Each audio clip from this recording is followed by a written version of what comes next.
Senior Center. I am pleased to welcome all of you to our beautiful center. Thank you for attending our Mayoral Forum this evening. I also want to thank our candidates, Ms. Laura Armstrong, Mr. Brad Estes, Mr. Ron Weifenbach, Mr. Jason Salamun, and Mr. Josh Lyle. We are so pleased to have them here so you can learn their platforms. The Mayoral Center wants to thank our chairman, Catherine Hennings, and all of her volunteers for putting on this wonderful event. The Mayoral Center offers many events: potlucks, table tennis, darts, pool, and lots of exciting card games. We invite you to ask us questions and show the ground around the facility. Don't forget, we have a thrift shop. Live music on Thursday afternoons for dances. We're always looking for volunteers, and we hope that you'll become a member of Mayoral if you're not a member. Again, thank you everyone for attending, and thank you to the candidates for being here. Have a nice evening.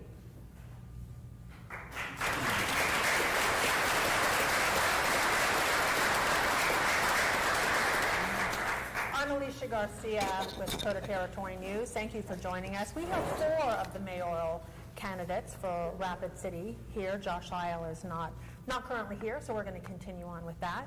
We have questions from the audience that we're going to be posing to the candidates, and there are a few rules that we're going to talk about.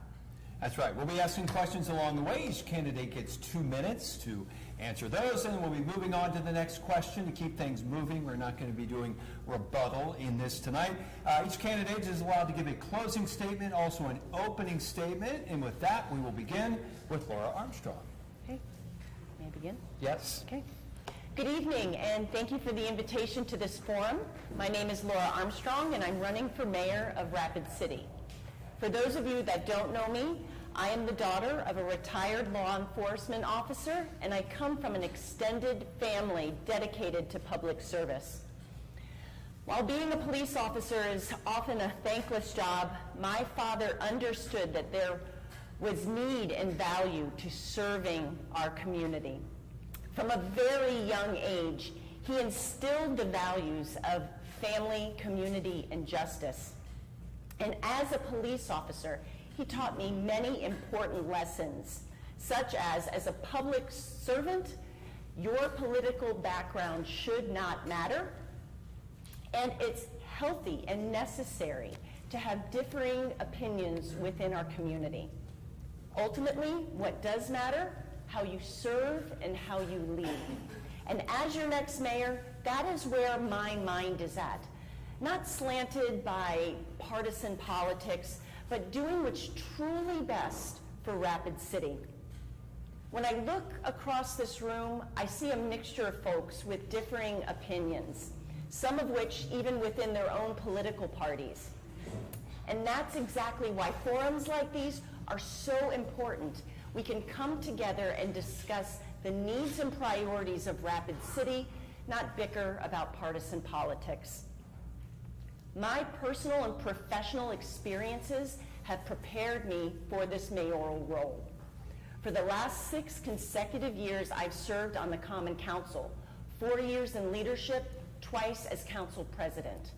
I'm also a small business owner, so I understand the challenges and opportunities that come with growth and development. And most importantly, I'm a wife and mother to a strong family. All of this lays a strong foundation for the mayoral role. Once I'm elected, I will be focused on making Rapid City strong. And I will do that by emphasizing stronger development, stronger businesses, stronger schools, stronger families, so we all can have a stronger Rapid City. Thank you.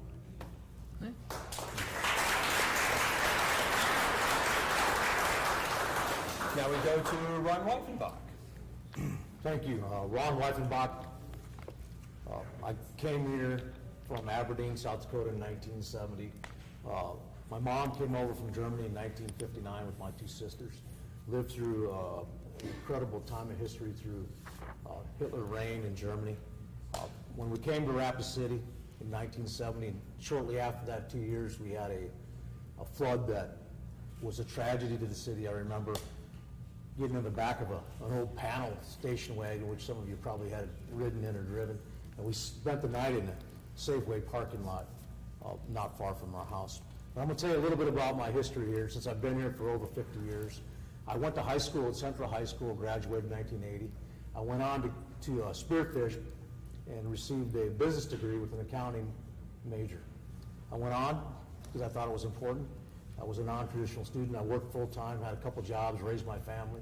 I went on, I passed the CPA exam, and I have an inactive CPA license. I went on later to earn an MBA. I've spent 4 terms on and off the council at different critical periods of time when I felt the council needed guidance and leadership. I have worked in the business environment through my entire life. Managed people, that's what I'm good at.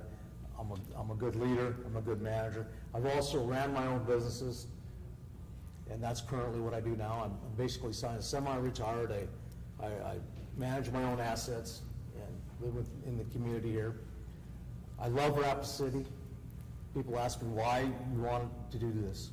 I love Rapid City, and more so than that, I love the people that work here, live here, have their assets here, enjoy the community, because I find that people that live in Rapid City love it, and I want to make sure that we continue down that road. Thank you.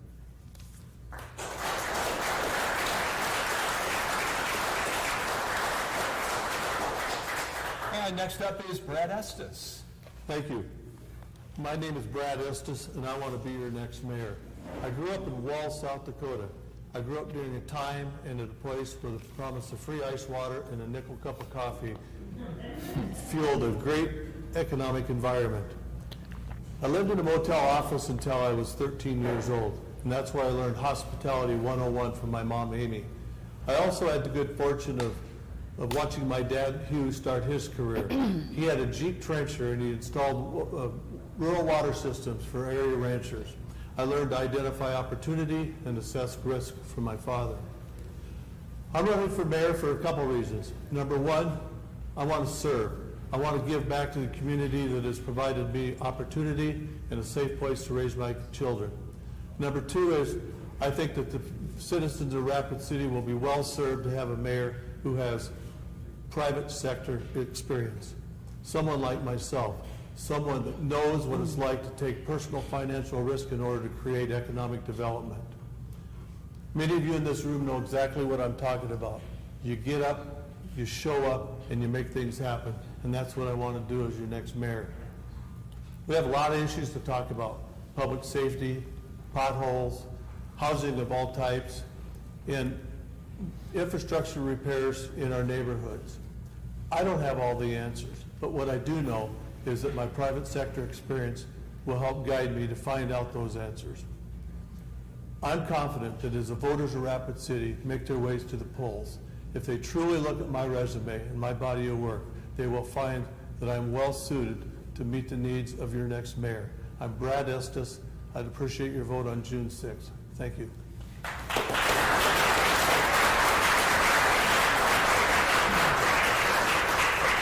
And we will now wrap up the opening statements with Jason Salamun. Well, thank you. Thank you all for being here today, and thank you for the opportunity to share. I'm Jason Salamun, and it would be my honor to serve as your next mayor. What I love about Rapid City is it's possible here, and I'm living proof. I moved here at age 11 from West Texas. My parents had divorced early on, and my dad had remarried and relocated to South Dakota, where he married my mom, they are both here today. I come from a working class family. My dad installed flooring for a living, so I grew up having to help peel up carpet glue off the ground and linoleum. It's hard work. But what we had each day was we had family dinner together, we had love, we had structure, and my mom and dad, they taught me values. And they're values that I operate by to this day. And as a young man, I didn't understand why that was so important, but now that I'm in my mid-40s, I understand. And those values are God, family, and country. And those values have what propelled my life. And it all started right here in Rapid City. So after I graduated high school from Stevens High School, I enlisted in the United States Air Force, where I was able to serve my country. While in the service, I met and married my beautiful wife, Gwen, and we had two great children who are both now adults, Reese and Reagan.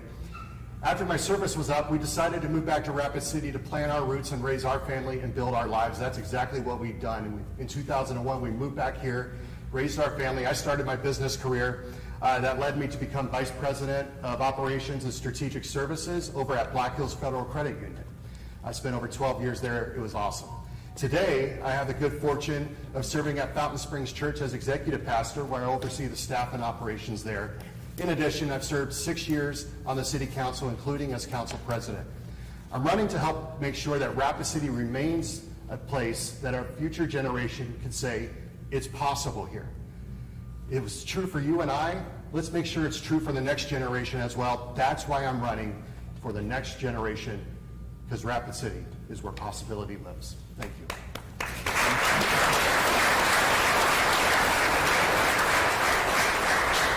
All right, thank you. Let's get right to the questions. We're asking your questions, questions that were submitted to our news station and questions from here in the audience. Each candidate will have 2 minutes to answer each of the questions. If the audience can please hold their applause until the very end so we can get through as many questions as possible. So we'll start with Ron Weifenbach. Here's the first question. What are your priorities when it comes to growing the city, crime, job wages, and/or the homeless population? They're all priorities. Depending on what perspective you're looking at them from, one of the biggest ones that people are telling me right now is crime. We're looking at crime from the perspective of getting it under control. First of all, we're adding police officers, and we are also, adding police officers and, I got a frog in my throat. Sorry, can I pass for a second? Sure. We'll go to, the time will be, continued Okay, for yeah, you, but we'll excuse go me, to I Brad if you want to. If you want to start. Is it possible for you to reread the question? Yeah, that was a lot. What are your priorities when it comes to growing the city, crime, job wages, and/or the homeless population? I agree with Ron. For me, it's crime, and I look at it at several aspects. On the short term, we have to make sure that our police that we have the numbers. We have a law enforcement fully staffed, and we also have to make sure that fully staffed law enforcement have the assets available for them to be able to do their job. When I look at crime, it's gut-wrenching out there. When we see 15, 16, 20-year-old kids creating capital murder. I mean, this is our community. This just can't be happening. And that makes me a believer that we need to be involved and invest, at least not with city money, but as a mayor, I would want to stay on board and champion and try to find people to help with early childhood education. It's a long-term payoff, but we've got to do something. When we have 50% of our children that go to kindergarten don't meet the minimum requirements of being able to write their name, know the alphabet, and write numbers. So we've got to attack this crime deal from all aspects. One is a long-term investment, and the other one is short-term, making sure that we're able to fight crime in what we need to win. We need to be able to fight it and win. Thank you. Jason Salamun? Well, the question isn't whether we're going to grow. The question is whether we grow better or grow worse. That's one of the reasons I'm running for mayor, and I think public safety is a significant part of this because, one way we've added police officers is by looking at existing current call volume, and we hired police officers to what we currently need. And one thing we have to start doing is thinking ahead and thinking about a year ahead. It takes 9 to 12 months to train a new police officer. So we should be anticipating what are the trends that we see, what's the number of officers that we need a year from now, reverse engineer that back and make sure that we are properly staffed for what we will need so that we are not always playing catch up. No doubt about it, we have to support public safety. That includes a commitment to enforce the law. That means supporting our police officers. And including our fire department, because quite frankly, they are on the front lines. I'm proud to be a part of ensuring that we have the most competitive starting wage for police officers. We just recently changed that in the state. We also just recently provided a generous recruitment and retention package for our law enforcement. That will go a long way. We were down 34 police officers, now we're down about 20 with more in the pipeline. It's working. That's one of the things, when we say what we're going to do, all of us have been in office, look at what we have done. I think that's going to be significant. The other thing is we have to pursue greater accountability. And the mayor doesn't have authority over the criminal justice system, but certainly can have a voice at the table. I think that will be significant. But I think it's worth talking about this with crime. It's about drugs. Drugs are crushing us. It is what drives so much of our criminal behavior. Your theft, catalytic converters being stolen, trailers being stolen, is so that they can get money to buy drugs. Homelessness is often associated with addiction. Not all of it, but majority of it, it is, and it's significant. And so when we do things like legalize marijuana, we need to know this. We are inviting more crime to our area. Everywhere that marijuana has been legalized, on the left coast, in Colorado, crime has increased, homelessness has increased. And that is going to be something that we're going to have to tackle should I be elected as your next mayor. Thank you. Thank you.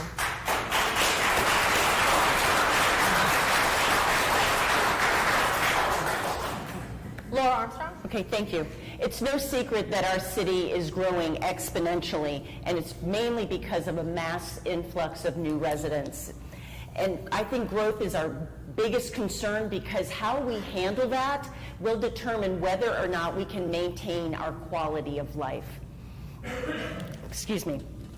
But the impact of growth makes things like crime, homelessness, our aging infrastructure, our schools, the problems that are going on there, growth makes those things exponentially worse. What I want to do when I'm your mayor is I want to implement a growth and development task force. We can get developers and local stakeholders coming together so we can have a vision and a plan of what we're going to do. We have to involve our schools. Education is key to most of the issues that we are having here.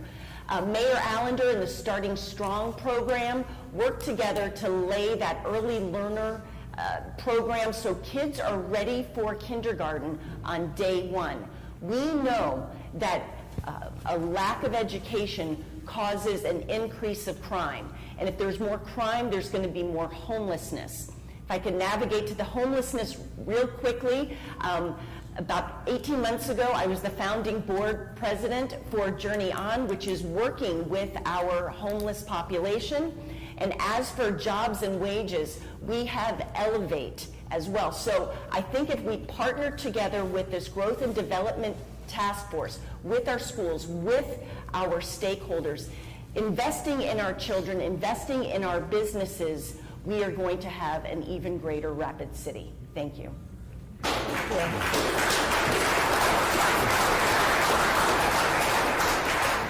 Ron, are you ready? Thank you. I'm typically not at a loss for words. I don't know what happened there, but I can tell you. One of the reasons I came back to the city council, and one of the reasons I'm in for the mayor's spot, is because of the growth in our community. We were scheduled to hit 85,000 when we were in the year 2035. This is the year 2023. We're at 85,000 people. And it's very obvious that the magnification of the growth in the community has magnified the cracks, the panhandling, the crime in the community. A lot of these things have been from decisions that were made in the past that we are tending to change back. One of the things we have to do as the mayor, you are the mayor of the second largest city in the state of South Dakota. You need to have your hands on the steering wheel and have control of what's happening in your community. And to do that, you have to enlist the governor. You have to enlist the county. You have to enlist the sheriff. And you have to enlist all your staff.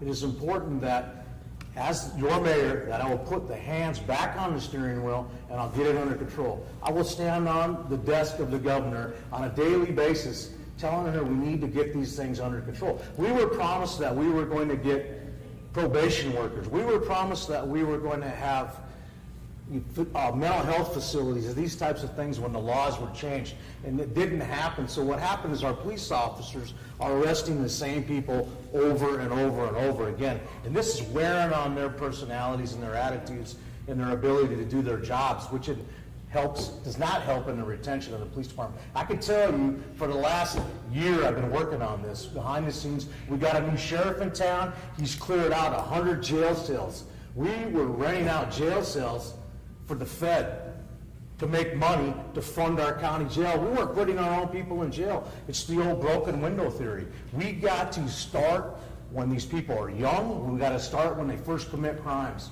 We need to have accountability. Compassion with accountability. Compassion's awesome. We're getting really good at that. Now we got to bring back the accountability. Again, I apologize for what happened earlier, but thank you, Brad, for the throat lozenge.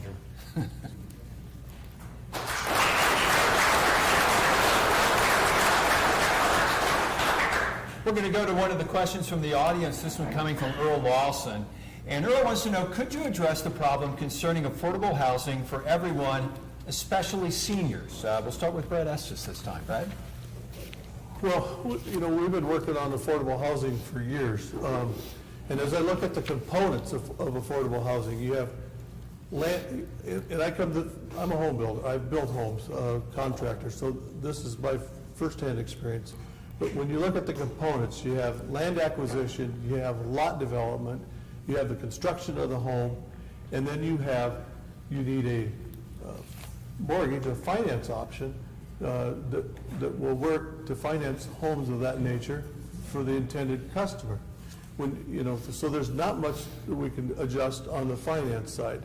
On the home building side, there's not a lot of room because whether you're building an affordable home or a workforce housing home or a luxury home, the electrician's gas, it costs the electrician the same to drive to one job or the other.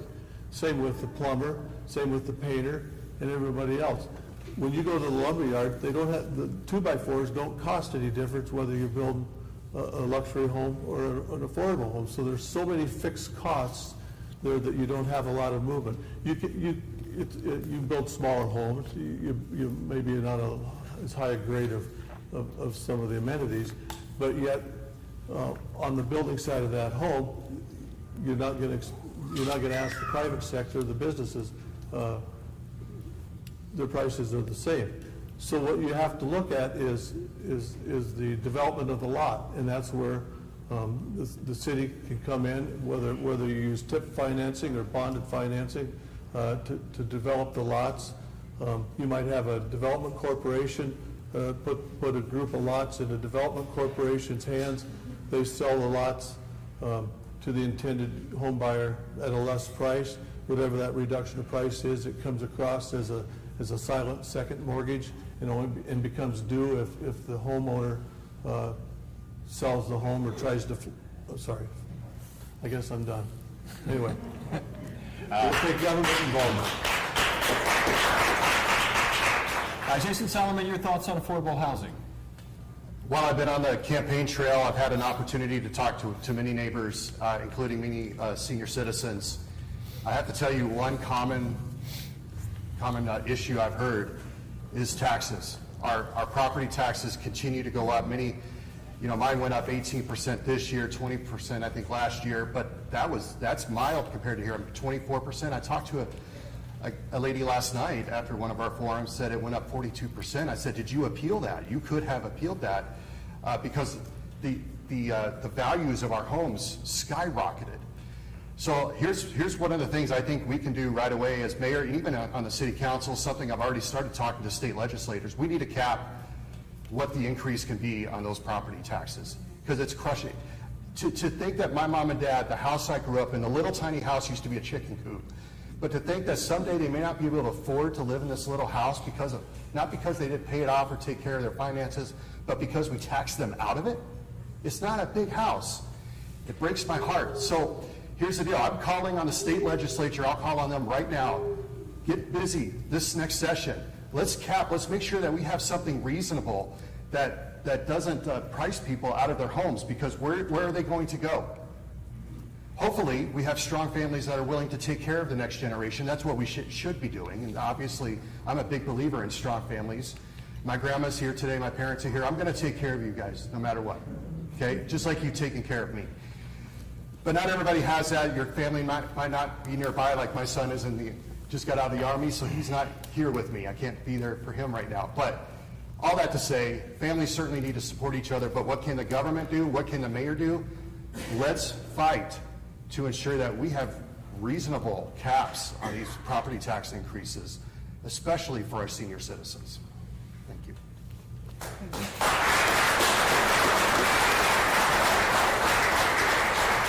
And Laura Armstrong. Thank you. Obviously, affordable housing is not a new concept. In 2017, when I first got on council, I had the opportunity to sit down with Deidre Schmidt of Common Bond. They build affordable housing projects. Unfortunately, it took 5 years, but the Radiant just opened, and we now have 42 truly affordable housing units for people. Having those connections with Common Bond or with Habitat for Humanity is going to help us, and especially seniors. About a month ago, I wrote an op-ed about the missing middle. We have apartments and we have really nice large homes, but we don't have that missing middle. These are townhomes, twin homes, quads, senior homes. And when we have a demographic in Rapid City where we have a large population of seniors, this should be a priority. Seniors shouldn't have to worry in their older years where they're going to live or where can they afford to live.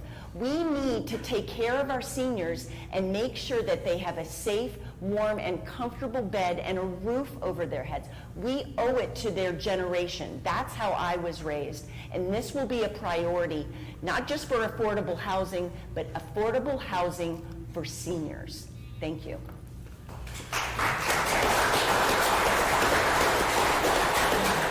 And Ron Weifenbach on affordable housing. Thank you, and I'll tack it from both sides. Affordable housing, specifically, you're going to have to remove some of the red tape that our city has right now. The city's going to have to participate in building these houses, but by removing the red tape, we can lower the cost to build the houses. But more so than that, we'll increase the supply. Because what's happened in our community, the people that have seen the tax increases and stuff, is because people are moving here, they can afford to pay cash for these houses. There's a low supply, so that and the demand is high, so therefore it raises the prices. We did a lack of planning and looking forward to seeing this bubble coming down the road. So when we go to, I'm going to segue into the senior living, because I'm like, every time I enter into the seniors world, it's like I'm entering into a bubble.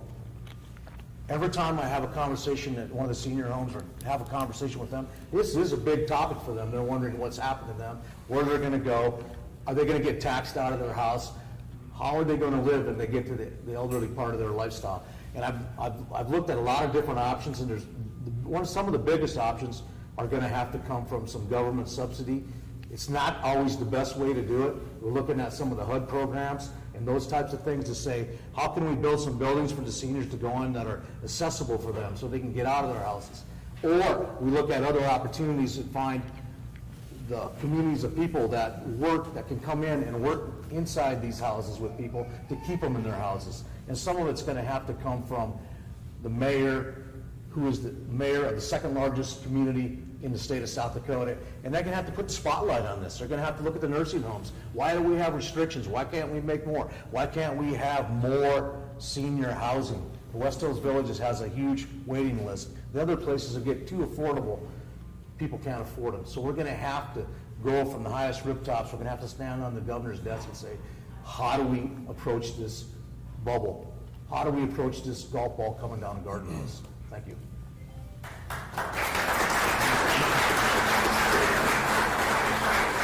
All right, next question. What is your plan to address the growing number of people who are experiencing homelessness in our community? And Jason Salamun? All right. Well, I think homelessness is a significant issue. No doubt about it. It's all over the place, including Rapid City. And I think we have to have several commitments. First of all, I think there's a distinction between our homeless population. I think we're called to help those who can't help themselves. People fall on hard times, they need a helping hand up. I think our values in this community are awesome in the fact that we're willing to help people who need a helping hand to get back on their feet. And so I call on us to continue to help those folks. And there's the other end of the equation. helping those who won't help themselves.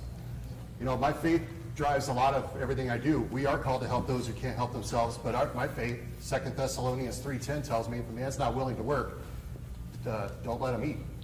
And so you have to have two different approaches. You have to have a compassionate approach for those who can't, and you're going to have a difficult approach for those who won't. It's way too comfortable to be homeless in Rapid City right now. So that's a problem. And we're going to have to address that as a community. Mayor can't do everything, but I think the mayor certainly can bring the stakeholders together and say, well, what can we do to make sure that we are being effective over here and not being attractive over here? So some of the things I think we can do. For starters, I think we should make sure we're enforcing law and ban public camping. It shouldn't be allowed here. We have to have, all of us should commit to that. It's the first thing you have to do, kind of like enforcing your border.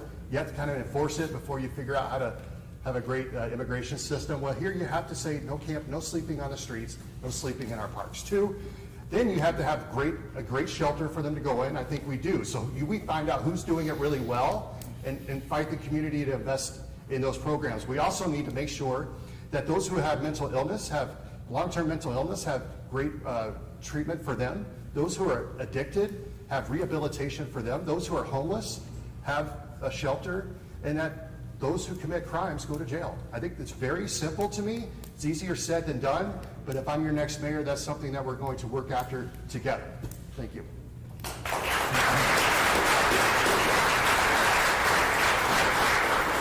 Laura Armstrong, your plan for homelessness. Okay. I got to touch on Journey On when we were talking about homeless issue just a little while ago, so thank you for the opportunity so I can expand on it. I'm the founding board president for Journey On, and for those of you that are not familiar with that program, it's a street outreach program made up of individuals who have been homeless themselves. So, and they understand the harsh realities of street life. Police and firefighters were not trained to be social workers. So our law enforcement officers were trained to deal with violent crime and prevent crime. With Journey On, we have people with these lived experiences working to gain trust with our homeless population. And by doing so, we are able to divert these calls of service to Journey On, so our police officers and our firefighters can do the job that they are trained to do.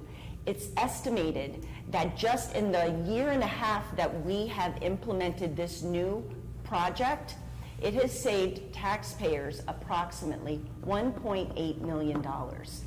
So we are doing the best job that we possibly can to deal with our homeless population. We've got to work together. Please research Journey On. It is a wonderful concept here in Rapid City, and in fact there are other municipalities around the nation looking to us to model in their own cities. Thank you.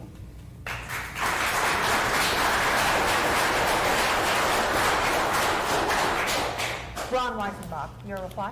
Can you repeat the question, please? Because I think it's Sure.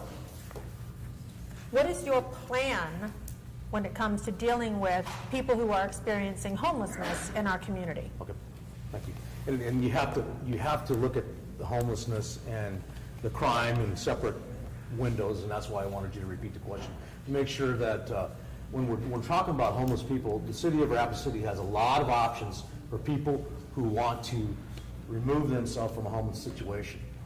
The problems come in are when we get into the drug addiction, we get into psychological issues with people, and these are areas that we talked about earlier that also introduced the process of crime into this world too. And we are getting better at the compassionate side and the accountability side when it comes to people with psychological issues and people with addiction issues.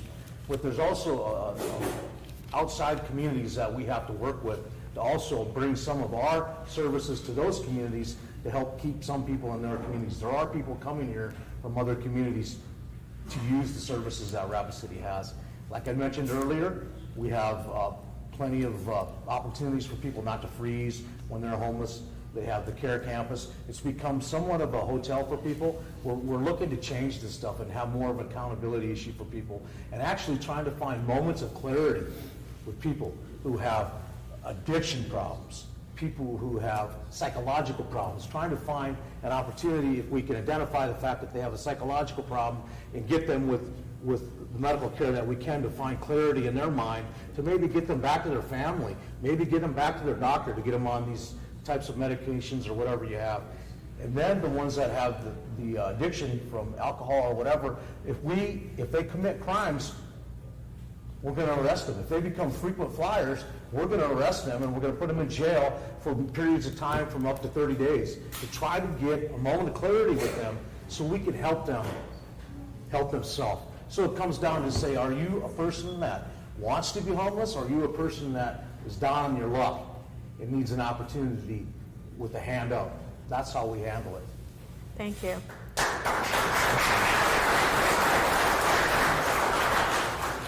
Your response, Brad. Thank you. You know, you've got so many different types of homelessness. You've got the situational homeless, and then you've got the generational homeless that we're living on the streets is their lifestyle, and you're not going to change it. But for the short term, what I would like, if I were mayor, I would immediately do whatever it took to get rid of panhandling. Absolutely nothing positive can come from panhandling. Drugs and alcohol are bought with panhandling money. Second thing is, I would want to get all those nonprofits that help feed and provide services. We agree upon a common location for providing these services so that we know who's doing what and when and who's going to clean up each day. Because oftentimes that gets left to the Parks Department or who else. Also, if we have a homeless person who's reaching out for help, those are available. Volunteers of America, they can get them, set them up short term for housing and treatment as such. And then we need to agree not to provide services to intoxicated patrons. There has to be some discipline. It's like Ron said, it's compassion but accountability, and we cannot be out there serving intoxicated people. And last and certainly not least is law enforcement. We need to make sure that our law enforcement officers know that we support them in enforcing all laws. Compassion is riding on a bus and giving up your seat to somebody who needs it worse than you do. Compassion's also being at the grocery store and running into a friend who's having a bad day and giving them a hug. But compassion is not giving a panhandler money so that they can buy their next drink or drug. Thank you.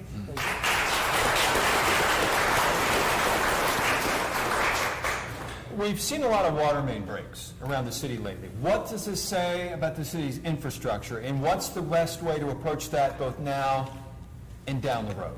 Start with Laura Armstrong this time. Great. Well, this is where my Growth and Development Task Force comes in, right? We need to bring people together, we need to have vision, and we need to have strategy.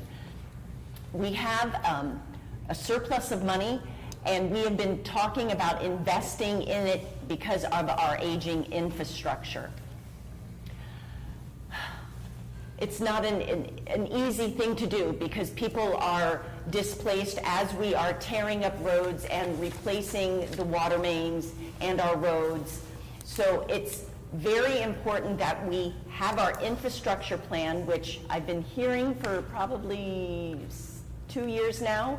Our Public Works Director has been working on that. We need to see what they've come up with, bring that to the table, and put it with our Growth and Development Task Force, talk with our neighbors, prioritize in structures, in wards, where we need to do this first, and then, of course, have that vision, have that plan, and not just keep it, but then actually implement it. We have a habit of doing studies and bringing task force together, and we don't implement what we discover or what we decide we must do. So again, that Growth and Development Task Force is key to what we need to do for our aging infrastructure and for our community. Thank you. Thank you. Ron Weifenbach on the city's infrastructure needs. I'll approach this from two different avenues. One of them is when we build new, the city's going to have to have a seat at the table with the quality of the infrastructure that goes in the ground. But when we go back, I want to go back to the water lines, because there is a plan, and there was a plan that was put in place years ago, and I'm slightly embarrassed at the fact that the city never followed through with it. Right. We had a person come out to our community, survey our water lines. Survey our water lines. They know where the leaks are. They know where there's possibilities of leaks. All these potential disasters could have been thwarted. Got shelved. Rapid Valley Water Department did the same thing. Rapid Valley Water Department has a higher quality of infrastructure in the ground than we do. When they did the same study, they went through and they fixed all the broken water lines. We have water that's leaking out throughout our community, and we say that it's an acceptable rate. It's not acceptable. If you have a water leak at your house, from the curb stop to your house, you pay for it in Rapid City. If you're in Rapid Valley Water District, if you have a leak from the curb stop to your house, they fix it, because they are that confident that they have resolved most of the leaks. We have the ability, we have the know-how, and we probably still know where some of these leaks are or may exist. We just failed at the administration level to make this a priority. Thank you. Brad Estes, your thoughts on the city's infrastructure? Well, thank you. Obviously, if you have a water leak in play, you got to dig that road up and fix it immediately. But as more globally, when I think of infrastructure, you've got the streets, and you got the stormwater aspect of underground. You got drop inlets, and then you've got the water and the sewer. And we all know, well, what I learned when I first got on the council was, ease up here, because they don't depreciate at the same time. So you might have a road that is in terrible shape that the constituents are screaming to get fixed, but the water and sewer lines still have about a 5-year life expectancy. But so trying to get all that matched up. But the real deal is that we just need to, the next mayor, and we need to make a commitment for more financing. I mean, the vision funds, we need to hold around the vision funds to make funding available to do more.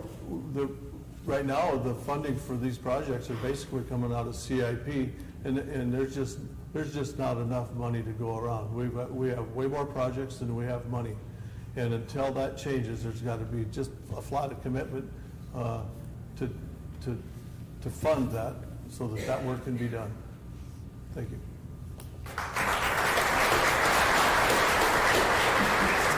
And Jason Salamun? All right, thank you. Last summer, I wrote an op-ed in the paper about some common sense priorities during uncommon times, and one of those was to better fund infrastructure, and that's what we're talking about today.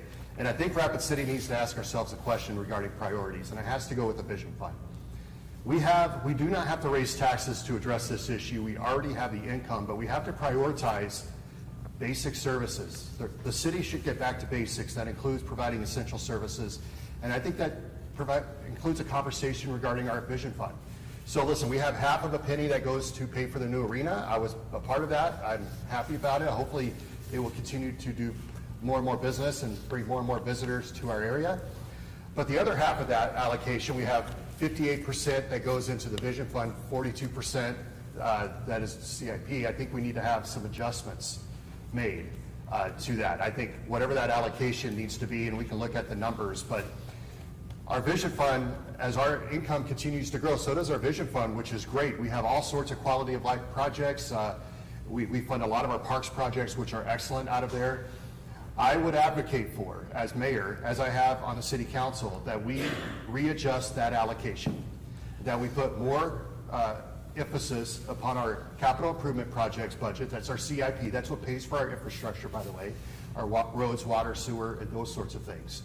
So I think we need to have that conversation, because the community put the Vision Fund in place, and I respect it, I appreciate it, and we should still have a Vision Fund available to do really cool strategic projects without really loading onto the operational budget of the city.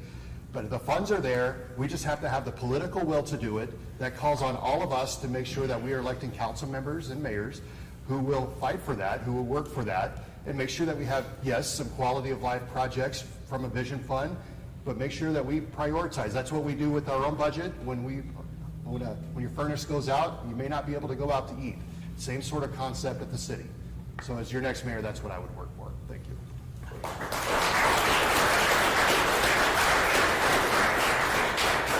All right, next question. Looking back on the pandemic and the rules that were put in place, specifically school lockdowns, vaccine requirements, and freedom of choice when it comes to masking, what would you do differently, if anything? And Ron, you go first. Ron, I go first? Okay. Sure. Yep. I wouldn't do anything differently on lockdown. I came in the middle of it. There was an empty seat at the council. I seen an opportunity. I seen which direction. I'd mentioned earlier I'd been on and off the council at periods of time when they needed leadership. They needed someone to step up and say, hey, listen, this is the time for our businesses to flourish in the community here. We have no locking people down, locking up the businesses, telling business owners what to do is not what the city should do.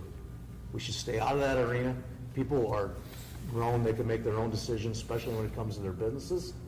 I'm not interested in getting involved in that. I came on midway through that, and there was controversy on whether we shut businesses down, whether we mandate masks in businesses and that type of stuff. At the time, the governor had taken a very firm stance in it. I agreed with her. I believe that there was opportunity there that for the businesses to make their own decisions on how they felt that they should run their businesses and what the people should do. Forcing your issue on the people or on a business is not the best way to do business. Thank you.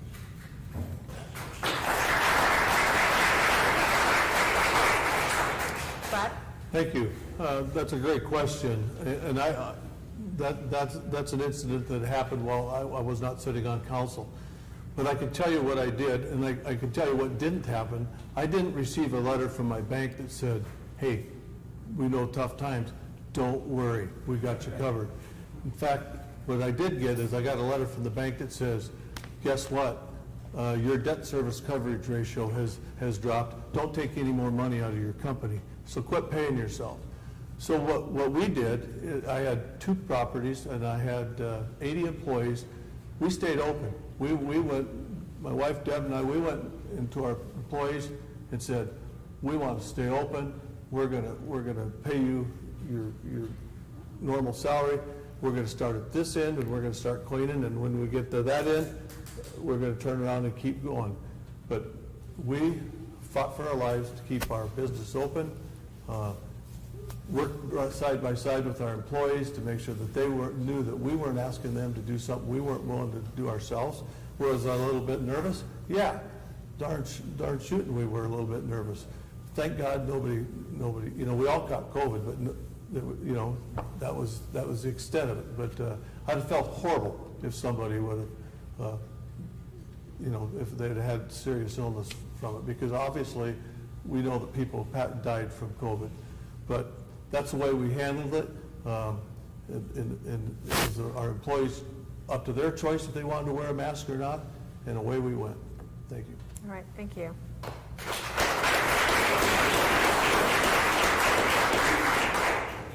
Well, I was in the middle of that storm, and if you paid any attention at all, you will know I fought against business closures, mandates, and alike. I didn't wait until it arrived to the city council to make a decision. I was putting Facebook videos out months in advance saying no to closures, no to mandates, and that I wouldn't be for it. And when the push came to shove, we're in the middle of the discussion. I wrote an op-ed in the paper again just to try to provide leadership that said we should mask by choice, not by force. And what I urged people to do was take the virus seriously, but continue to live our lives. We were hearing a lot, I was receiving a lot of messages from those who work in healthcare, caregivers, doctors, nurses, and they were talking to me about focused protection, that the idea that those who are most vulnerable, we should let them stay home, protect them, but the rest of us, let's get to work and keep this thing moving. So you can do both at the same time. This either or nonsense, that was that was exactly what we were doing. I was trying to find a common ground to say, let's take it seriously, but let's make it a choice. Let's make sure that we're free to do that. And so that was my position, that we should mask by choice, not by force. Did not appreciate the business closures. During that time, of course, I serve in ministry, and I mean, the guilt trips I received about loving your neighbor because you won't wear a mask or because you won't require a vaccine. And I said, well, there's so much about this virus we don't know. And let me tell you something about love. Love does not delight in evil, but rejoices with the truth. So what I didn't know was the full truth. Were masks going to save? Should we put businesses, marks on businesses that says you can come in with or without a mask? I think that was up to each individual business to make that decision, and each individual customers to make that decision themselves. Instead, we kept the big box stores open, let everybody go in there, but we hurt the mom and pop businesses, we hurt the small businesses, the families that pay for kids' activities, the families that really make this community go are those who own those businesses. So you need to know, I looked out for you. When push came to shove, when guilt trips came, when all the fire came, I stood in the way to protect your rights in that time, and I would do it again. Thank you. All right, thank you.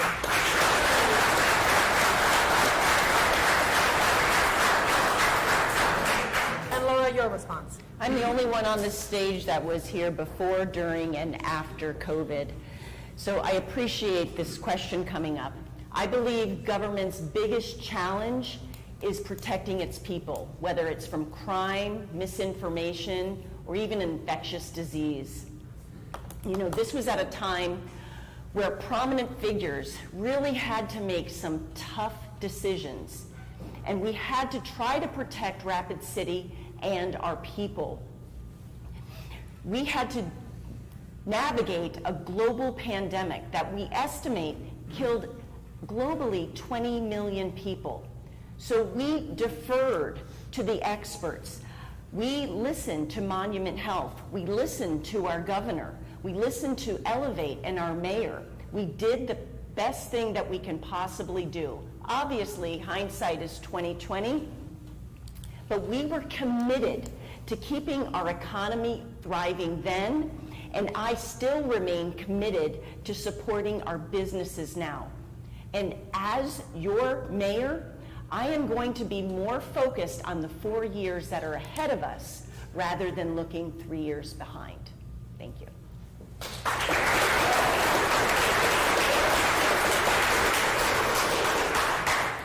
This is another question from the audience. This is coming from Kat. Kat wants to know, what kind of leadership style will you employ as mayor to get the best out of your city employee team? We'll start with Brad Estes this time. That's a good question. Well, I like to lead by example. I like to, I've always been complimented by my employees in that they say, you know, you never ask us to do anything you wouldn't be willing to do yourself. And that's the kind of approach I take at it. You know, I'm probably not going to be a mayor that sits in the office a lot. I want to be out and about, seeing how projects are going, talking to people, and being active in the community. Certainly, there needs to be accountability with the department heads to make sure that the customer, you know, that the citizens and the clients are being properly served. I mean, at the end of the day, that's who we work for, are the citizens and the customers at City Hall. So, I want to make sure that we're doing a good job of customer service at City Hall, and that at the very least, you know, if somebody comes in with a question, they either leave with the answer, or B, they know where to find the answer. We owe that as a minimum to the people doing business with the city. I will set expectations. I will be involved, but I will not micromanage. You know, and I look for the opportunity to work with staff at Rapid City.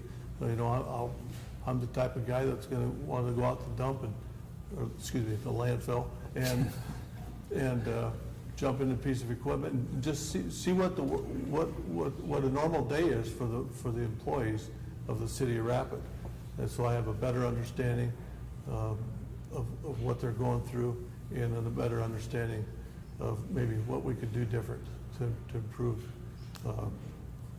improve the way we do business. Thank you.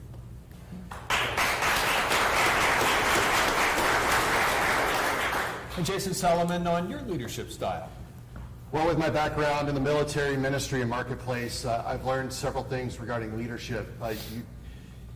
You want to get the most out of your people. You want to make sure that you're staying true to your vision. And you want to implement a culture that everybody can be proud of. And I've learned that you get the culture that you define, you model, and you tolerate. So first you have to set the expectations. Hey, here's how we are going to operate together. And then as a leader, you have to set that example. I'm a big believer not just in leading from the top down, but from the out front kind of leader. I call it Braveheart leadership. You go out front, tip of the spear sort of thing. I think that's significant. And that you allow, the behavior that you allow. You know this as parents, if you've raised children, the behavior, whenever you have a poor behavior, if you allow that to happen, and that child might become into teenager, might have some worse behavior, what kind of adult do they become? But let me say this about the city employees.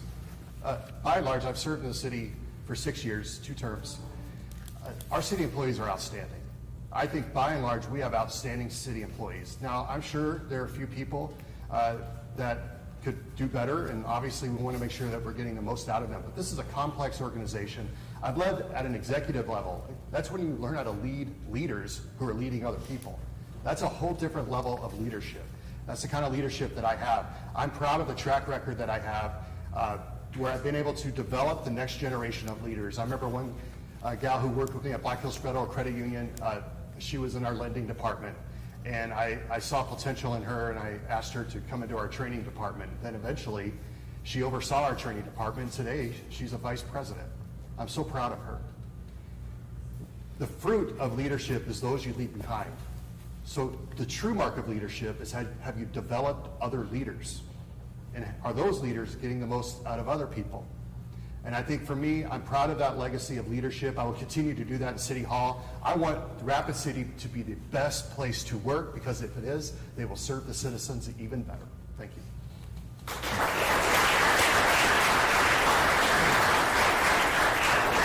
Armstrong? Okay. I firmly believe that partisan politics do not have a place in municipal government. In fact, I consciously chose the color purple to symbolize my campaign because it demonstrates my method of governance. You know, I'm known at City Hall and in the community as being a unifier, whether it's doing a unanimous city resolution or maybe doing community projects up in North Rapid. You know, I build bridges, I heal divides, I inspire people, and I bring people together. Long before campaign season, I was active and involved in our community, whether it was the PTA or the library or the Humane Society. I was out serving my community. Now, more recently, I'm doing community murals and doing ADA picnics and addressing racial concerns. These are important issues that we have to do. Even our Youth City Council, which did this mural over there, I helped bring that to fruition, and I support and mentor them. Just this year, I partnered with the School of Mines, and we did a strategic plan forum so we can bring stakeholders together, share our strategic plans, look for overlap so we can get to our goals together.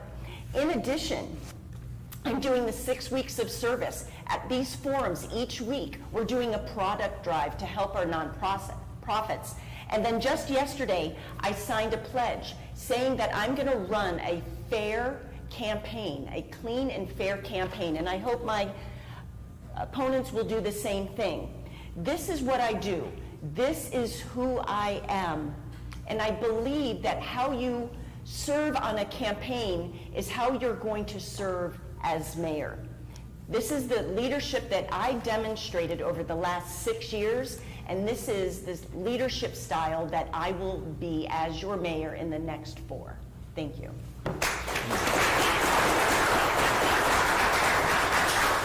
And lastly, Ron Weifenbach, on your leadership style. Thank you. There's no doubt that Rapid City is a pivotal time within its history. Rapid City needs a real leader, a real manager that can go in and look where our opportunities are. This is in my wheelhouse. This is what I do. I manage people from the ground up. We have fun at what we do, but we have accountability at what we do. We have metrics, we know what the plans are, we have accountability. If you go through the city now, nobody even knows what their plan is.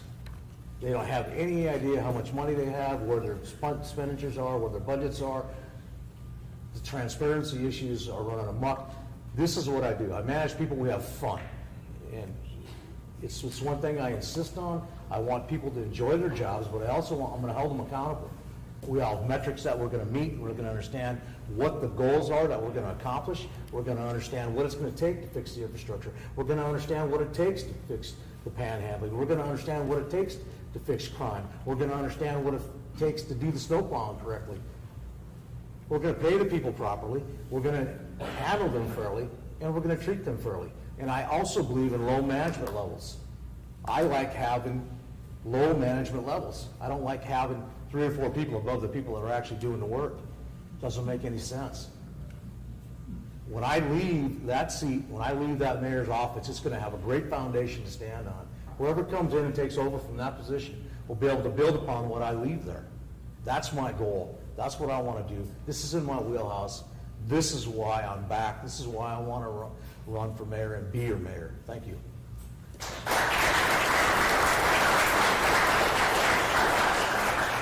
Another question from our audience. Have you received any campaign funds from anyone outside our mayoral voting district? And if so, from whom and how much? Jason, we'll start with you. All right. Well, I'm trying to remember who's given me funds. I just recently received funds from a friend of mine who's the mayor of Somerset. I would say not anything around outside of the Black Hills. I think there's someone from Sioux Falls, a friend of mine from Sioux Falls. Otherwise, I think it's mostly Black Hills folks and mainly Rapid City folks, to be honest. All right, thank you. Laura? Okay. I really have to defer to my treasurer, but I know that there's a lot of enthusiasm because I have the potential to be the first female mayor in Rapid City in its 146th history. So my father, of course, he lives out of town. I've got friends in Sioux Falls and Florida and New York, and so I have a lot of national support, I would say, but I would say the bulk of my my funds come from Rapid City because obviously that makes the most sense. I'm proud to have that investment not just locally but across the nation. That makes me feel good, and I love the fact that the eyes are on Rapid City right now. We have a lot to be proud of, and I'm excited about this race, and I appreciate the support, and I will take donations. Thank you.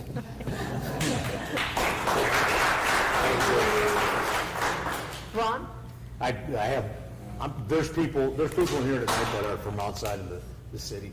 Rapid City is more than just the city itself. Rapid Valley, Box Elder, Somerset, Blackhawk, all these areas participate in what happens in the city. They come to Rapid City, and we have like the big brother mentality that we have to be the leadership and take it on. We're looking at Box Elder with the B-21 coming in, and they're out there saying, we don't have water. Rapid City has water. Rapid City has water rights. You know why? Because back in 2009, roughly when I was on the city council, we purchased, thinking ahead, we purchased water rights from Pactola. We purchased water rights all throughout the city. We purchased water rights outside the city. So I probably have somebody from Rapid Valley or maybe Box Elder or the community that have given me money. I mean, if they're talking about a national campaign, no, not that I'm aware of, and I've seen most of mine. I'm treasurer of my own stuff, so I don't see any. I mean, I wish I could get somebody to send me a $100,000 check or something, but I'm not sure that that's going to happen. But the outside of the city does have a lot to do with I'm sorry, there's some question back there? Or? No, I just said you're not answering the question. Well, maybe I misunderstood the question, so. I'll ask the question again, and this is from our audience. And if you have any other questions that you want to ask, You can write them down, and then somebody will give them to us. But we'll ask the questions that the audience has given us. So the question is have you received any campaign funds from anyone outside of our mayoral voting district, and if so, from whom and from how much? And I think you've pretty much answered that. Yeah, I think that's what I did. I mean, outside of Rapid City, because if you're in Rapid City, that's the mayoral district. I mean, I live in Rapid City, that's where I plan on living, it's plan on what I mean, so I don't know how else to answer that outside of that, so. Okay, thanks, Ron. Brad? Thank you. Well, I swindled $2,000 out of my daughter Brittany Estes, that she lives in Denver. My cousin Barb Patterson in Wall sent me $500. One of my really good friends in Wall, John Kitterman, and his wife Candy sent $500. Are there any more? Oh, Deb's aunt and uncle in Denver, he's $2,000. Deb's aunt and uncle, he's a retired doctor in Denver, sent $1,000 each. So, no, I mean, I don't like a big organization or something that has an interest group. I have not received money from out of town. Okay, thank you. Race relations are often strained here in Rapid City. As mayor, what would you do to try to bring groups together and try to make everyone feel included and safe? And we'll start with Laura Armstrong this time. Oh, you sure?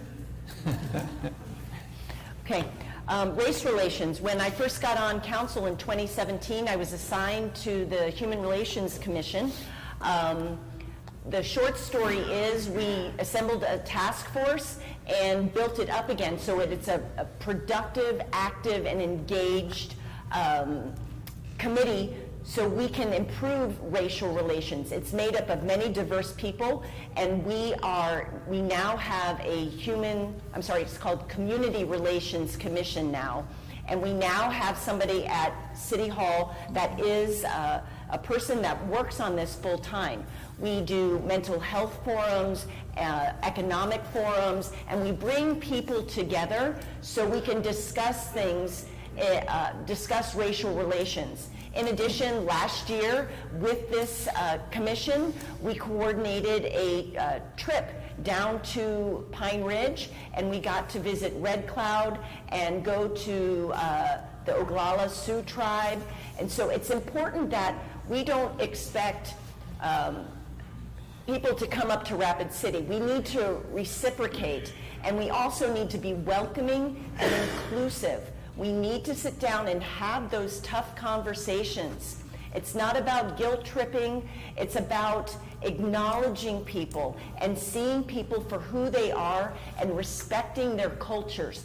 The beauty of Rapid City is that we are made up of a blend of different cultures, not just from the indigenous aspect, but we also get people from Ellsworth. So we have a wonderfully, a beautiful mix of people, and it's so important that we acknowledge each other because we need to focus more on our similarities than our differences. Thank you.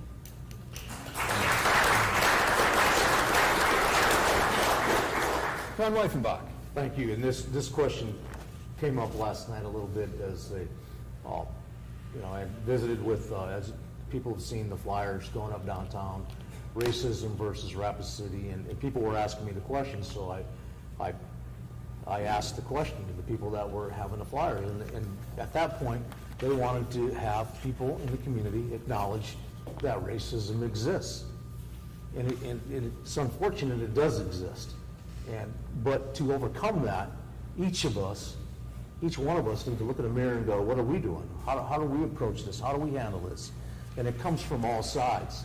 And yeah, those conversations can be uncomfortable because you don't want to get tagged with saying the wrong thing or being maybe ignorant of what you said maybe or something like that. But also I've realized over the years of gaining wisdom of the cultural aspects, one of the Native American culture and people in this community is probably the biggest minority of people in the community. Yet Rapid City has slightly overlooked embracing the Native American culture in a manner that helps bring people together, that helps people understand each other.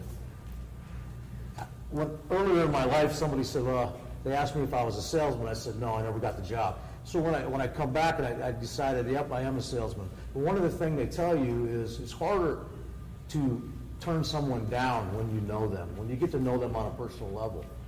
And I think after living in Rapid City for 50 years, one of the things that I see that we don't see is an embracement of the different cultures that are here, and Native culture being one of the larger ones. I think we've got to take on a different approach to it, be more inviting to that culture, and bringing people together to go, hey, you know what, we're going to get a chance to know each other.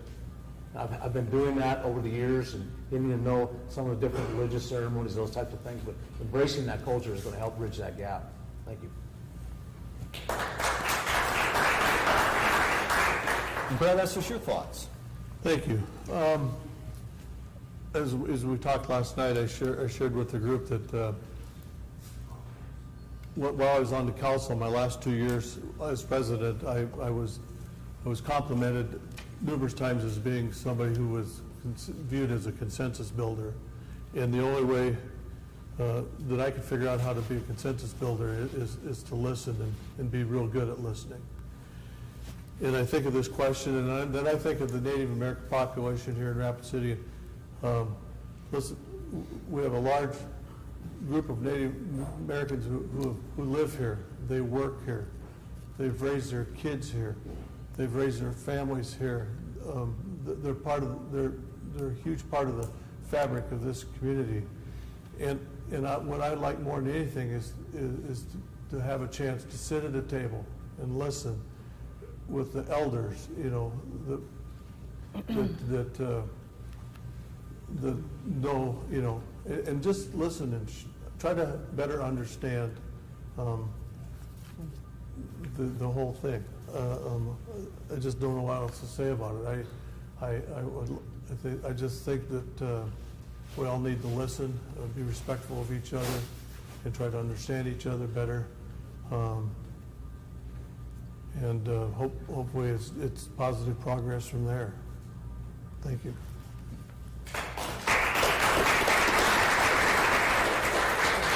And finally, Jason Salamun. Thank you. You know, for me, it boils down to values.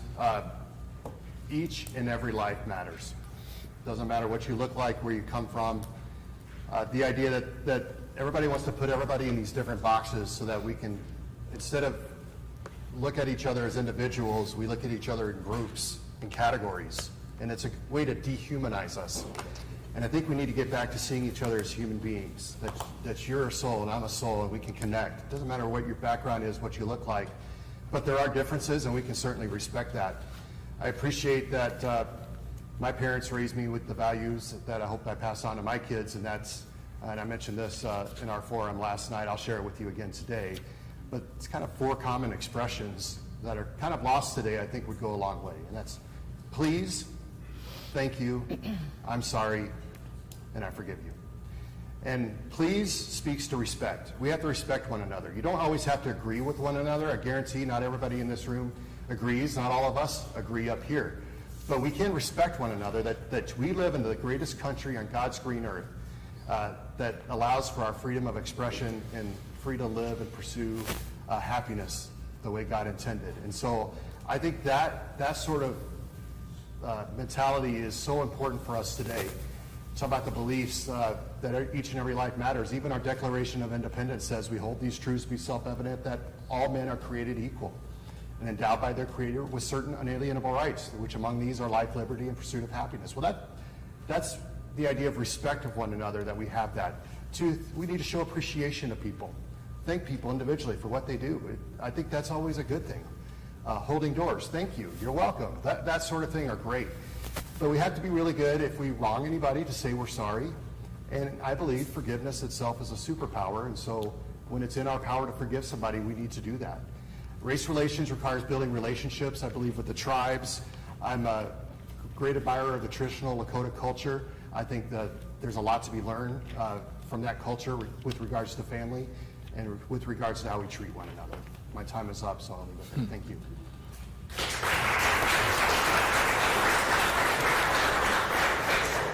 Another question from the audience. This mayoral election will be decided by a plurality, meaning no runoff.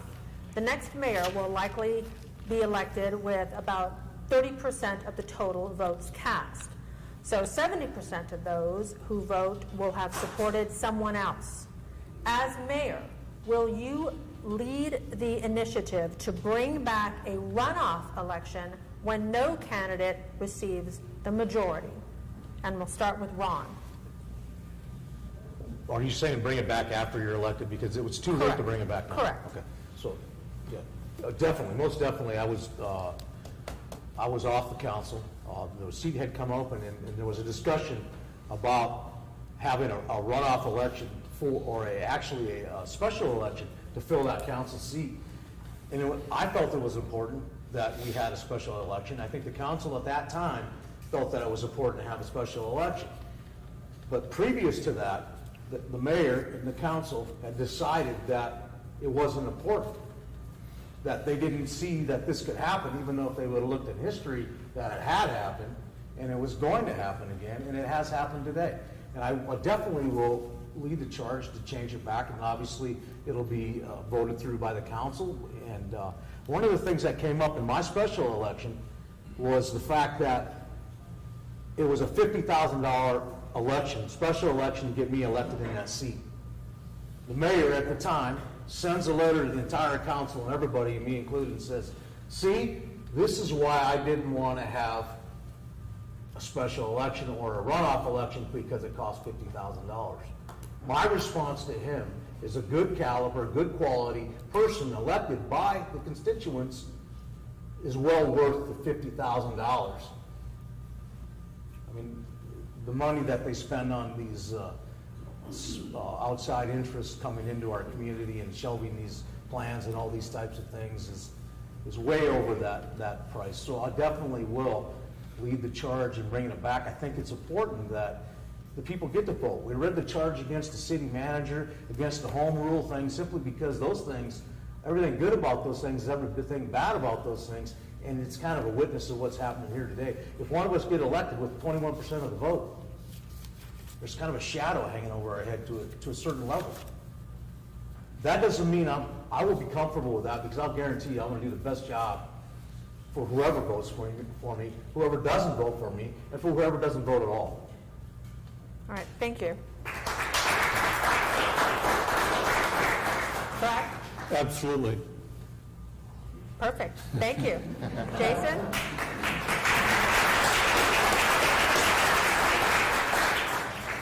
Yeah, 100%.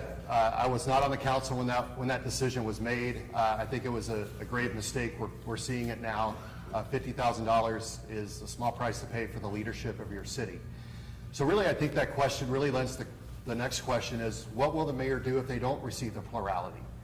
And I think that's something that we're going to have to look at. I will tell you, if I'm elected, I will make sure that we work together.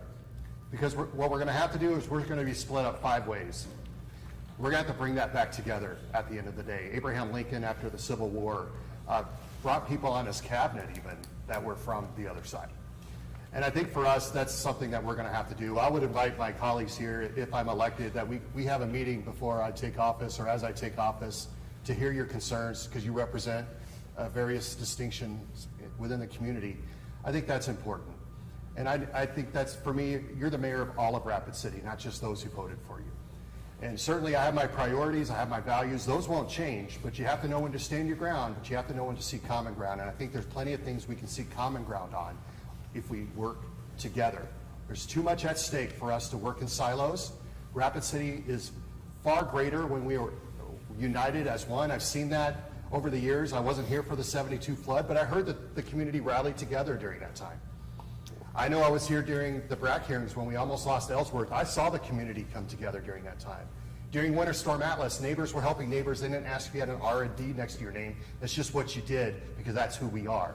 That's the city that I believe Rapid City still is. And so when I talk about working together, that we're better together, that's what I mean. And so despite not having the plurality of the votes, I think what we can do is come together for the good of Rapid City, because we all love it. We want this place to be the best place possible for the next generation, and that's what I will do. Thank you. Thank you, Jason.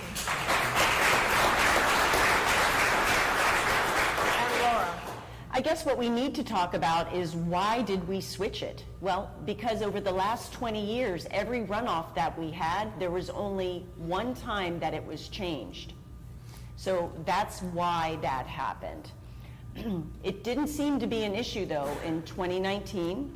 It didn't seem to be an issue in 2020. It didn't seem to be an issue in 2021. And it didn't seem to be an issue in 2022. But now it appears that it's an issue. The sad fact remains, we have 85,000 people in Rapid City and only 54,000 are registered voters. Which is, the more concerning thing is, we only have, out of that 54,000, 12 to 19%, maybe 22 during a general election, will show up to actually vote. So I look at it as an opportunity. You have one time. You can early vote, you can get to the polls, you need to vote. And I have been working since this plurality changed. That's why I got the Youth City Council moving, so we have active and engaged youth, because we know that seniors vote, and between the youth and the seniors, we can encourage people in the middle to keep voting. So it's important that we get out the vote, whether there's a plurality or not. As mayor, I will let the people and the council decide if that's the way that they want to go. But if we can save $50,000 or $60,000 off of a runoff vote that's going to have the same exact outcome, we can fix potholes. We can do other things with that money. Whatever you do, plurality or not, the important point is to vote. Thank you.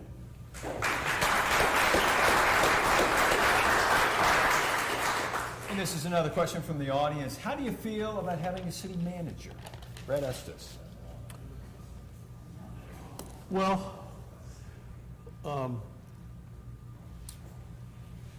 don't think Rapid City's for it. Now, let's go back to this direction.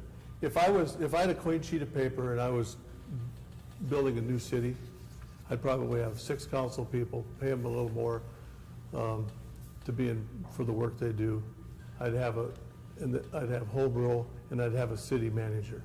I think, and then if you start out that way, then you have continuity. While you have changes in the mayor and such, you have some continuity in who's actually running the day-to-day operation of the city. But working towards to have a city manager is not something that is on my radar as mayor. It's not something that the voters of Rapid City, as I see it, would support, and I'm not going to chase that. Jason Salamun.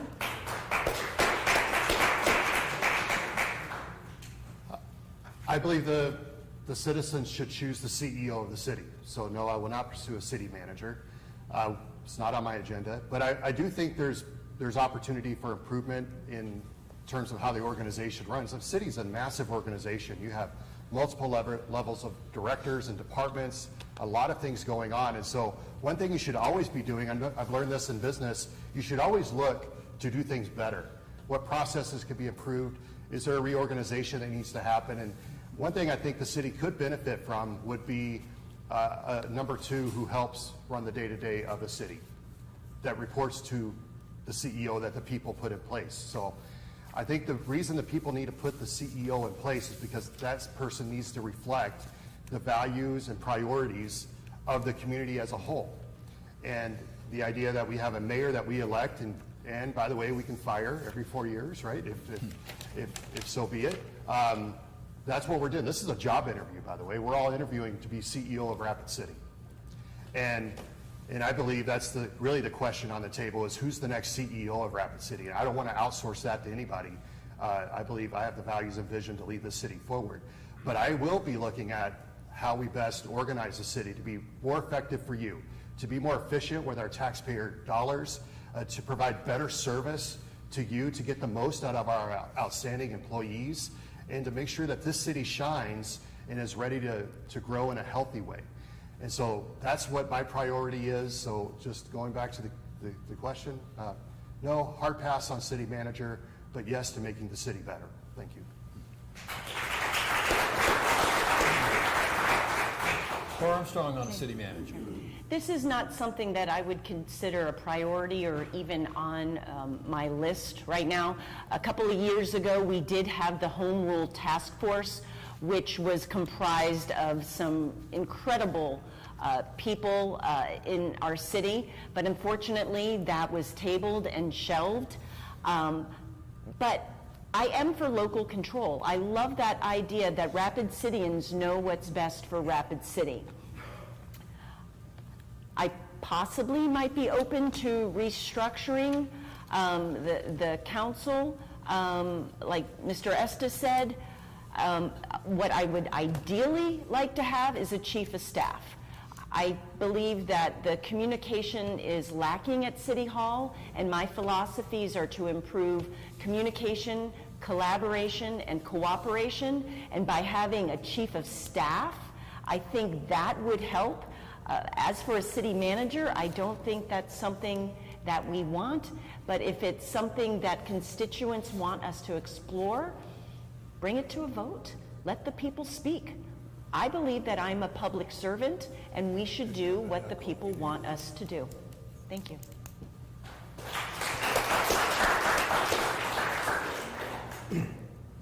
I believe everything that is good about a city manager can also be everything that's bad about a city manager. I think when you look at the qualifications and the experience and everything that I have available, it's about as close as you're going to get to a city manager. What I do believe, though, is that there's an opportunity. We have hired some good people. We hired a city manager that came over from Sturgis. I think this is an opportunity for us to look and see. He's more versed in all aspects of what's happening throughout a city, besides just being specialized as an engineer or specialized as an accountant. This fellow has management skills. He's been in the public works department. He's been in the county department, things like that. So I think it's an opportunity to explore the possibilities of how this may work, such as a chief of staff type position. But the nice thing is that people get to vote their mayor in. They have control, and there's accountability. Earlier, the question was asked, what kind of leadership would I have? My leadership is accountability. When I get elected by you guys, I want to be accountable to you. I'm not going to bring somebody in and just say, take over this job. I feel I would have never signed up for this job had I not known that I was qualified to do the job. I don't think there's another better city manager that you could hire right now that could take over the position in the city where it's at now. They don't have the knowledge I have. They don't have the experience I have. You need someone right now to take it and look at it and go from the ground up, take the employees. I'll be out there working with them, there's no doubt about it. I'm not a micromanager, but I definitely want to be in the mix of what's happening, and I'm going to be held accountable. When people call me up and say, why is my road's not plowed? We got plans to handle all these things. There's going to be priorities, we're going to work through them. We have an opportunity now with the fellow that I think that the council at the time did a great job in considering this man, bringing him on. I'm excited about the opportunity to work with him. But it's not the right time right now for a city manager. I don't foresee it unless there's another opportunity coming down the road. Thank you. So we're nearing the end of our 90-minute forum. I'll give each of you 1 minute to give your 60-second pitch. We'll start in reverse order. So Jason, we'll have you go first. 60 seconds. Thank you. Well, I'm Jason Salamun. It would be my honor to serve as your next mayor. I believe that my background is unique and well-rounded, unlike anybody else up here. I have military experience. That's going to come in handy when we're talking about the B-21, when we're talking about being tough on things that we need to be tough on. I have ministry experience. I know how to care for people. I know how to make sure that we bring people together. And I have business experience at an executive level with an organization that has over $2 billion in assets.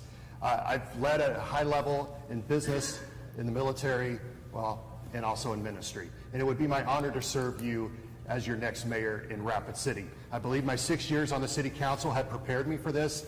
I've also had time as council president. During my time as council president, we got a lot done. We were able to pass the arena. We had the innovation center that's been built. We secured funding to design Fire Station 1. During my time, we brought in Lyft and Uber. That was a big part of what I helped bring into this community to help make sure that we have all sorts of services. I'm really proud of what we've been able to do together as a community, and as your next mayor, I look forward to working together to help make sure that we're the best place possible. Thank you for your Thank you, vote Jason. on June 6th.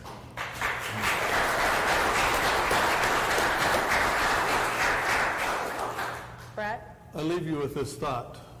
For much of the last 6 years, my opponents here have been on the city council and in leadership positions. Yet we're still talking about the same topics. In the last 6 years, I've been in the private sector. I've built projects. I've managed people. I've worked with my employees, and I've created economic development. I want to serve. I want this job, but I'm offering a new perspective. And Pat, I have the time and the passion to serve, and I'm asking the voters of Rapid City to elect me your next mayor on June 6th. Thank you. Thank you, Brett. Ron? Thank you. I have the skills, the qualification, I have an MBA, CPA, I have an accounting degree, I have extensive years in multinational companies working, fixing problems, going through, opening businesses for them. I've also owned my own businesses, bought and sold my own businesses. I'm qualified to do the job. I would not take this on if I didn't think I could handle it. We're at a pivotal point in time to make this happen. I'm the guy that can make it happen. I have a plan. I don't just make this stuff up. I just didn't come at this at the very end. I plan to do this. I left the council to plan to be your mayor. I want to be your mayor. I'm a leader and have a plan. Thank you. Vote for me. Thank you. And A Laura? strong community begins with a strong leader. I'm the only mayoral candidate who has spent the last 6 consecutive years showing up, standing up, and speaking up to address the important issues affecting our community every single day. I am a true public servant, not a politician. I'm not afraid to make the difficult decisions. You might not always agree with me, but I assure you I've done my homework, I defer to the experts, and I listen to respectful constituents. Even my colleagues will agree that I will self-sacrifice and I will make compromises that will benefit the overall well-being of our community. Aside from being a wife and mother, this is the most rewarding and most challenging job that I've ever had.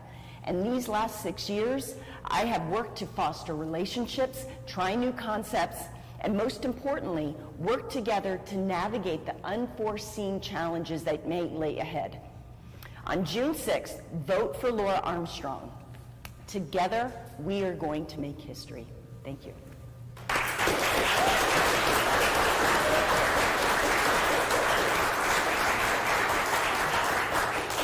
So we want to thank all 4 of the candidates who are with us tonight: Laura Armstrong, Ron Weifenbach, Estes Jason Salamun. Thank you to our audience here who submitted great questions, and thank you to the Minaloosa Hahn Senior Center for having us here tonight. So, Thank you. And you can watch this debate again on our websites, and early voting starts May 22nd. So you can go ahead and get out and vote early. You don't have to stand in line. Thank right. you so much for Vote, joining vote. us. Next forum. we're done. Next forum. I'll find out for you. We're all in it.